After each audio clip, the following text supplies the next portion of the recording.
So I was recently made aware that not everyone in the world has got to experience the joy of a weekend book, or what a book for the weekend is. I've got a few of these, and basically they're from the 30s and they're anthology books which just have a mixture of cool different facts and things in them, and they've got some puzzles as well.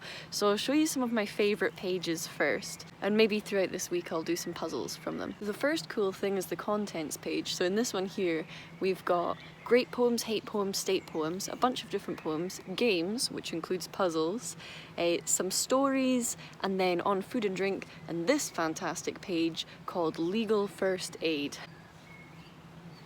This one here is delightfully split into 3 sections for any weekend, for outdoor weekends, and for indoor weekends, which includes let's have a party and don't let's have a party. I have to include one of my favourite pages here called Tramp's Secret Signs, including the symbols for no good, too poor, and no too much, and good, safe for a cold potato. The puzzle section starts with a quote, I believe from Alice in Wonderland.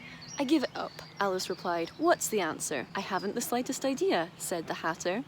Nor I, said the March Hare. And it contains classic puzzles like which is heavier, a pound of feathers or a pound of gold. It's all written in old imperial measurements. This one I like. If a brick weighs 9 pounds plus half a brick, how much does a brick and a half weigh? Punctuation can make sense of this. Smith where Jones had the examiner's approval. But I think this one is a good puzzle for us to start with. A farmer had a square field, but had to sell a quarter of it. When he died, his 4 sons split the remainder up in 4 equal portions, and each piece had exactly the same shape. How did they do it? And then a follow-up for puzzle 42, how could they have similarly divided it if the quarter the farmer had originally sold had been shaped like this? These are absolute gems, and there's loads of cool puzzles in them, so I'm very happy to share them with you.